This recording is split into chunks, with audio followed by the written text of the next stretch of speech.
ocurre en la etapa neonatal. Y la ictericia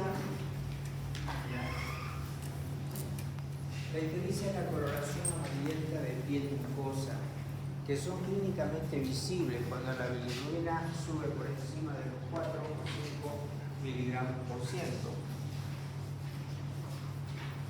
Un bebé ictérico se lo ve así, ya, amarillo, piel y mucosa. Algunas madres observadoras ni siquiera se dan cuenta que está amarillo, pero el médico sí, porque tiene que estar entrenado en mirar la piel y la mucosa de los pacientes, especialmente la conjuntiva. En la conjuntiva es el primer lugar donde uno, si la alumbra con una linternita, puede llegar a ver. Y entonces uno dice, está subictérico. Subictérico cuando apenas está visible. Y ya ictérico cuando ya cualquiera se da cuenta de que ese paciente tiene ictericia de piel y mucosa. Esta enfermedad se presenta en los recién nacidos de término en un 60-65% aproximadamente. Miren, es tremendamente elevado porque más de la mitad de los niños van a tener ictericia de algún grado, desde el más leve hasta el más intenso, pero 60-65% es bastante. Y peor todavía en los prematuros 85%. Estos niños prematuros tienen la mayor cantidad de estos casos, se ven más en varones que en mujeres. Y es terriblemente frecuente, tanto es así que puede llegar incluso a tener daño cerebral por un aumento desmesurado de la bilirrubina. Que lo vamos a ver más adelante en qué consiste. Cuando un niño nace, puede llegar a presentar ictericia cuando la bilirrubina sobrepasa los 4 a 5 miligramos por decilitro. Cuando llega a 4 miligramos por decilitro, empieza a presentar lo que se llama la subictericia o ictericia en las conjuntivas, que solamente los más observadores pueden llegar a ver.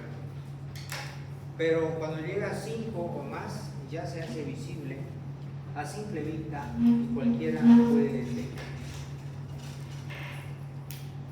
¿Por qué está producida la ictericia? Si ustedes recuerdan, el hígado termina de desarrollarse después del nacimiento del bebé. O sea, todo el sistema enzimático del hígado capaz de metabolizar la bilirrubina termina de madurar luego del nacimiento. Y además hay otra cosa importante. Hay mayor oferta de bilirrubina.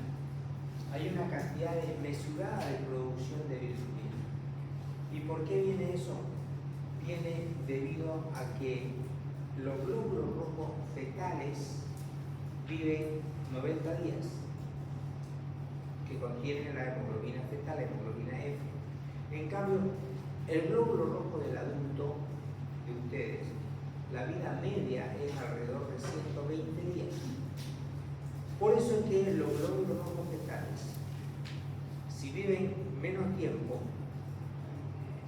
se les produce un proceso de senescencia más rápido y al pasar por el sistema retículo endotelial, estos glóbulos rojos ya senescentes se rompen fácilmente y liberan de su interior la hemoglobina. Que la hemoglobina va a ir después a convertirse en bilirrubina. Por eso es que tiene mayor oferta de bilirrubina.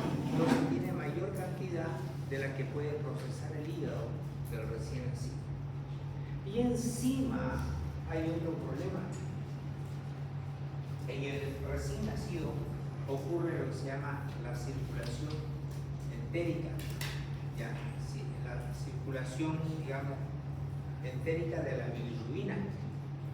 Entonces, la bilirrubina normalmente va a ir a depositarse en la vesícula biliar y es excretada a través de los conductos biliares, es excretada a través del conducto cístico, colédoco y a la segunda porción del duodeno, llega a la luz intestinal, la bilirrubina conjugada, la bilirrubina directa. Entonces ahí ocurre un fenómeno donde la bilirrubina llega a la luz del intestino, se mezcla con el contenido de la luz del intestino delgado, va progresando hacia abajo, hacia el intestino grueso. Cuando llega al intestino grueso, esta bilirrubina se reabsorbe, constituyendo lo que se llama la circulación enterohepática de la bilirrubina. Entonces esta bilirrubina es reutilizada nuevamente, por lo que nuevamente vuelve a incrementar los niveles de bilirrubina en sangre del recién nacido. No sé si se entiende esta parte. La circulación enterohepática también ocurre en el adulto, pero es mínimo, es prácticamente nada. Pero en el recién nacido es importante, porque eso hace que se perpetúe el aumento de la bilirrubina en sangre.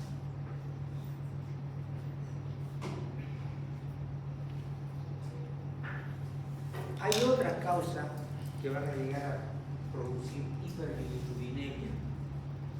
La producción de la bilirrubina en el periodo neonatal está aumentado por la masa eritrocitaria del glóbulo rojo que vive alrededor de 90 días, esto ya lo hemos explicado. Y luego está el transporte de la bilirrubina. La bilirrubina en su transporte, digamos, en toda la captación, todas las enzimas que intervienen en la captación, conjugación y excreción hepática, todas estas terminan de madurar después del nacimiento. Y encima está la circulación enterohepática de la bilirrubina. Estos son factores que van a contribuir a que aumente la cantidad de bilirrubina en la circulación. ¿Cómo medimos clínicamente a la bilirrubina? Los niveles de bilirrubina los podemos ver, podemos ver al paciente. Entonces uno lo examina y dice, está histérico, dice. Pero no es tan fácil. Para ver la ictericia tenemos que ver al paciente completamente desnudo, al lado de una ventana con las cortinas abiertas y mirarlo bajo la luz natural, ¿ya? Mirarlo bien, todo. Generalmente el aumento de la bilirrubina es progresivo en sentido céfalo-caudal, va de arriba hacia abajo. Primero se pone amarilla la esclera, luego la cara, luego el pecho, luego hacia abajo. Entonces, por ese motivo, la bilirrubina no siempre es visible a simple vista. Mientras más altos los niveles de bilirrubina, obviamente va a ser más visible también. Pero hay otra manera en los neonatos de poder evaluar cómo es la cantidad de bilirrubina. Si ustedes están en el campo, lo ponen junto a la ventana, se le aprieta la punta de la nariz se pone blanquita, sueltan y ven ahí esa parte que quedó blanca, quedó amarilla en mayor o menor intensidad, y uno puede decir, a ver, debe tener 5 de bilirrubina, 10, más o menos, para uno más, otro menos, es subjetivo eso. Eso depende de la experiencia, pero es una manera de ver.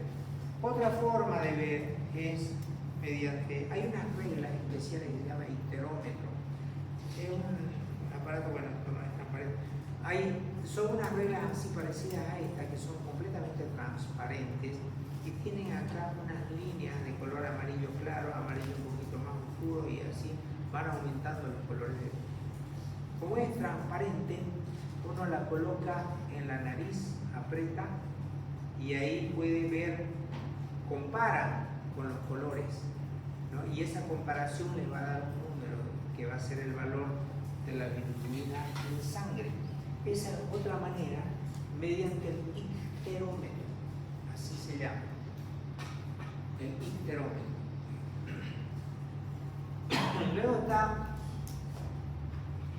la fisiología de la bilirrubina. El 75% de la oferta de la bilirrubina viene por el catabolismo de los eritrocitos, que tienen menos cantidad de vida que los eritrocitos del adulto, y el otro 25% viene del EMK debido a la eritropoiesis inefectiva y del hígado. Todo eso se convulsiona y toda esa es la oferta de bilirrubina. Y esta bilirrubina va a conjugarse con el ácido glucurónico, formando el glucurónido de bilirrubina. O sea, de una bilirrubina no conjugada se convierte en una bilirrubina conjugada porque se conjuga con el ácido glucurónico. Ahí se forman los glucurónidos de bilirrubina, haciendo que una vez que ya esté conjugada la bilirrubina, pase a través de los canalículos biliares y se deposite y se almacene en la vesícula biliar. En la vesícula biliar ahí se almacena y luego es excretada hacia el intestino, que es por donde ya nosotros lo hemos visto. Esa es la vía de la bilirrubina. Cualquiera de estas enzimas, fíjense, la glucuroniltransferasa, biliverdin reductasa, hay varias enzimas que intervienen en todo este proceso catabólico de la bilirrubina. Cualquiera de estos pasos donde haya una de estas enzimas un poquito disminuida va a hacer que aparezca la ictericia, ¿ya? Y a veces es tan intenso este paso, hay una enzima que por ahí no se produce realmente congénitamente, no la tiene, no se va a hacer lo que sabe, y la bilirrubina va a aumentar a niveles muy alarmantes. Y otra cosa, cuando la bilirrubina, fíjense que el aumento de la bilirrubina se debe en el periodo neonatal, debe ser a expensas de la bilirrubina indirecta, de la bilirrubina no conjugada. Aumenta la bilirrubina indirecta debido al aumento del catabolismo de los eritrocitos, aumenta la bilirrubina indirecta. Pero si es la bilirrubina directa la que aumenta, vayan corriendo a buscar a los cirujanos porque ese paciente tiene algún problema en la vía biliar. Puede haber una agenesia de los conductos biliares, puede haber una atresia de la vía biliar congénita o algo, pero no, de ninguna manera puede estar aumentada la bilirrubina directa. En el periodo neonatal es la bilirrubina indirecta la que sube por este fenómeno que les he explicado. Pero si aumenta la bilirrubina directa, ese paciente tiene algo. Así como en los adultos. Si el adulto tiene aumento de la bilirrubina directa y está ictérico, ¿ustedes qué es lo primero que piensan? ¿En qué piensan en un adulto? Obstrucción de la vía biliar, ¿no ves? Algo está pasando ahí, un cálculo biliar grabado, alguna cosa.